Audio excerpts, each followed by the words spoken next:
હજી હલાવ હલાવ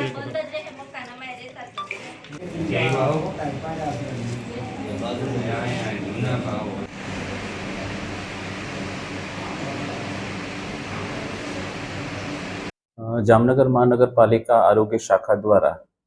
ખાસ કરીને વરસાદી ઋતુમાં જામનગર શહેરમાં રોગચાળો ના થાય એના માટેની અલગ અલગ એક્ટિવિટી કરવામાં આવે છે.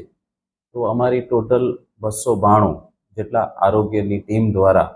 અમે જામનગર શહેરના અલગ અલગ વિસ્તારોમાં હાઉસ ટુ હાઉસ સર્વેની કામગીરી રોગચાળા સંદર્ભે કરી રહ્યા છીએ અને એ 70,829 ઘરનું અમે સર્વે કરવામાં આવ્યું છે અને એ અંતર્ગત 2,72,171 જેટલી વસ્તીને આવરી લીધેલા હતા. સર્વે દરમિયાન ખાસ કરીને અમને જે અત્યારે જે ચોમાસા દરમિયાન ખાસ કરીને મચ્છરજન્ય રોગચાળો ફેલાવાને સંદર્ભે અમે ખાસ તકેદારી રાખવા સંદર્ભે ટોટલ અમને 1,568 ઘરમાં અમને એવા પાત્રો મળ્યા પાણી ભરેલા કે જેમાં લાર્વા જોવા મળેલા હતા અને 1,568 ઘરોમાં લાર્વા જોવા મળ્યા હતા અને ટોટલ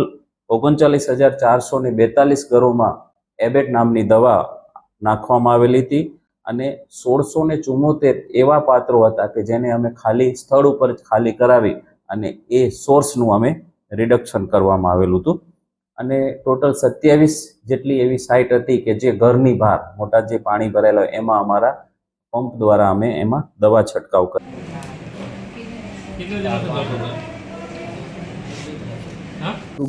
ગુરુ ગોવિંદ હોસ્પિટલ જામનગરમાં મેડિકલ અને પીડિયાડિક ઓપીડીમાં સામાન્ય 10% વધારો લગભગ દરરોજનો છે અને કોકવાર કોઈ થોડાક દિવસોમાં અઠવાડિયામાં 20% જેવો વધારો જોવા મળે છે. દાખલ દર્દીઓની સંખ્યામાં નોંધપાત્ર વધારો થયો છે જે લગભગ 150ની ઘણા દિવસોમાં ઉપર જાય છે. સામાન્ય રીતે આ મોસમમાં થોડુંક ડેન્ગ્યુ,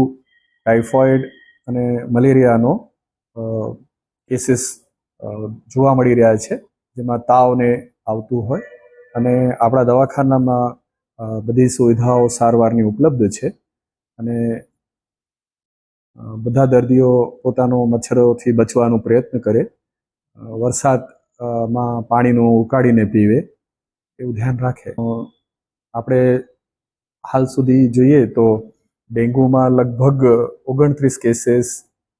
નોંધાયા છે અને ટાઇફોઇડમાં